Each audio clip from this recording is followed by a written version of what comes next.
സുഹൃത്തുക്കളെ, ഞാൻ ഇന്നലെ ഒരു മരം മുറിക്കലുമായി ബന്ധപ്പെട്ട് റോഡിൻ്റെ നടുവിലേക്ക് കൊടുപണീൻ്റെ സ്ലാബ് റോഡിൻ്റെ സെൻറ്ററിലേക്ക് വന്നിട്ടുണ്ട് എന്ന് പറഞ്ഞിട്ടൊരു വീഡിയോ ഇട്ടിരുന്നു. അത് 10-35,000 ആൾക്കാർ കണ്ടു. അപ്പോൾ അതിൽ അധികം വന്ന കമൻറ്റ്, നിനക്ക് മരം മുറിച്ചിട്ട് എന്താ കിട്ടാനുള്ളത്, മരം അവിടെ നിന്നോട്ടെ, അതിനെന്താ പ്രശ്നം എന്നൊക്കെ. കുറച്ച് പ്രകൃതി സ്നേഹികളാണ് ചോദിക്കുന്നത്. പക്ഷേ അങ്ങനെയുള്ള ആളുകൾക്ക് സമർപ്പിക്കാൻ വേണ്ടിയിട്ട് ഞാനൊരു വീഡിയോ നിങ്ങൾക്ക് കാണിച്ചു തരാം.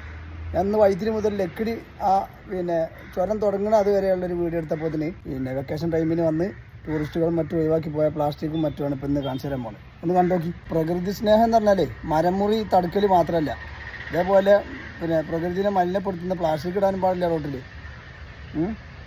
അപ്പോൾ അതിനെ പറ്റുന്ന അഭിപ്രായം പറയും എല്ലാവരും. അപ്പോൾ കണ്ടില്ലേ, ലൈവായിട്ട് എറിയുന്നത് ഞങ്ങളവിടെ വെറുതെ ഒന്ന് വണ്ടി സൈഡാക്കിയപ്പോൾ തന്നെ ഞങ്ങളെ കണ്ണിൽപ്പെട്ടു. ഭക്ഷണം കഴിക്കുക, കൊണ്ടുവന്ന് എറിയുക. അത് നേരെ തിരിച്ച് ഏതെങ്കിലും കവറിലാക്കിയിട്ട് ഏതെങ്കിലും വേസ്റ്റ് ബോക്സിലിടാൻ നോക്കിയാൽ പോരെ. പ്രകൃതിനെ മലിനപ്പെടുത്തുക, വയനാട്ടിലേക്ക് ടൂർ വന്നിട്ട് മൊത്തം ഇതാക്കുക. ഒന്ന് കണ്ടു നോക്കി നിങ്ങൾ. ഞാൻ ഒരു വീഡിയോ കട്ടാക്കാതെ മൊത്തം പിടിച്ചിക്കാണ്. ഒരു സൈഡ് മാത്രമേ ഇപ്പോൾ പിടിച്ചിട്ടുള്ളൂ. 2 സൈഡും കൂടി പിടിച്ചു കഴിഞ്ഞാൽ നല്ല രസമുണ്ടാവും. ഇതൊന്നും ഒരു മാസം പൊറിക്കാനും തീരാത്ത വേസ്റ്റാണ്. ഇത് നമ്മളെ വൈത്തിരി പഞ്ചായത്ത് പുതിയ ഭരണസമിതി വന്ന സ്ഥിതിക്ക് ഒരു കാര്യം കൂടി ചെയ്യേണ്ടതുണ്ട്. കാരണം എൻ്റെ ഒരു അഭിപ്രായം പറയുന്നത്, ഇത് ഒന്നില്ലെങ്കിൽ CCTV വെക്കുക, അല്ലെങ്കിൽ 2-3 ആളുകളെ ഡെയിലി വേജസിന് ഇതേമാതിരി തന്നെ ലീവുള്ള ദിവസങ്ങളിലൊക്കെ വെക്കേഷൻ സമയത്തിലൊക്കെ നിർത്തിയിട്ട് വണ്ടി നിർത്തി കഴിഞ്ഞാൽ അപ്പോൾ അല്ലത് ഇത്ര റുപ്യ വേണമെന്ന് അറിയാം, നിർത്തി ഭക്ഷണം കഴിക്കണം ഇത്ര റുപ്യ വേണമെന്ന് അറിയാം. ആ വേസ്റ്റ് എന്നിട്ട് ഒന്നില്ലെങ്കിൽ വാങ്ങി സ്വരൂപിക്കുക, അല്ലെങ്കിൽ അത് പുറത്തിടാൻ സമ്മതിക്കാതിരിക്കുക, വീട്ടിൽ തന്നെ കൊണ്ടുപോയിപ്പിക്കുക. ഇതൊന്നും ചെയ്യണം. ഇത് ഇനിയിപ്പോൾ ആരാ വൃത്തിയാക്കണം? ഇതിനി പഞ്ചായത്ത് ജനങ്ങളെ നികുതി പൈസ കൊടുത്തിട്ട് കൂലി കൊടുത്തിട്ട് വേണം ഇത് നന്നാക്കണമെങ്കിൽ. നന്നാക്കുമെന്ന് തന്നെ അറിയില്ല കേട്ടോ. ഞാനും വൈത്തിരി പഞ്ചായത്തിലുള്ള ആളാണ്. നോക്കി നിങ്ങൾ, എത്രങ്ങാനും വേസ്റ്റാണ് ഈ ഒരു വെക്കേഷൻ സമയത്ത് ഇട്ട് കണ്ടില്ലേ. ഇതാ ചോറ് തിന്നാ എറിയുക, ഒരു ദശാപും ഇല്ലാതെ എറിഞ്ഞു പോകാണ്ടോ. റോഡിൻ്റെ സൈഡാണിത്.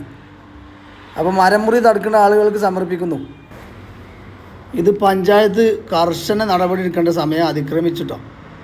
ഇനി ഇത് കാത്തു നിൽക്കാൻ കഴിയില്ല. നോക്കി നിങ്ങൾ, ഇതൊക്കെ തമിഴ്നാട്ടിൽ കണ്ടില്ലേ, ഒരു പ്ലാസ്റ്റിക്കും കുപ്പി ഉണ്ടെങ്കിൽ അപ്പോൾ ഫൈനാണ്. അതവിടെ വാങ്ങി വെക്കുകയാണ്. വണ്ടി ചെക്ക് ചെയ്യുക, വാങ്ങി വെക്കുക. പോലീസുകാർ 2-3 ആളെ ഇതിന് നിയമിച്ചിട്ട് പഞ്ചായത്ത് ഇത് കർശനമായി നടപടി എടുക്കുകയും അത് ശ്രദ്ധിക്കുകയും വേണമെന്ന് അറിയിക്കുന്നു. 2 സൈഡും കണ്ടില്ലേ. ആദ്യം എനിക്ക് വീഡിയോ എടുത്ത് മതിയായതാ. പബ്ലിക്കായിട്ടുള്ള ലക്കിടി പമ്പാത്, അതിൻ്റെ 2 സൈഡിലും കണ്ടില്ലേ, പമ്പിൻ്റെ തൊട്ടപ്പുറത്താണിത്. മൊത്തം വേസ്റ്റ്. ഇതെന്താ ചാവറ്റുകുട്ടെ, വയനാട് ജില്ല. അടുത്ത് പോയി. ഞാൻ വീഡിയോ എടുത്ത് ആകെ ചടച്ചു പോയതാ 2 സൈഡും. ഈ വീഡിയോ കാണുന്ന ആളുകൾ ഇനി ഇതിൽ പോകുമ്പോൾ ഒന്ന് ശ്രദ്ധിച്ചുകൊണ്ടിരിക്കും. ഇതിലെന്നല്ല, വയനാട് ജില്ല മൊത്തം തന്നെ ആയിരിക്കും. അധികൃതരൊന്ന് ശ്രദ്ധിക്കണേ. എല്ലാവരും ഷെയർ ചെയ്യ്. പട പേടിച്ച് പന്തളത്ത് ചെന്നപ്പോൾ എന്നൊരു ചൊല്ലില്ലേ,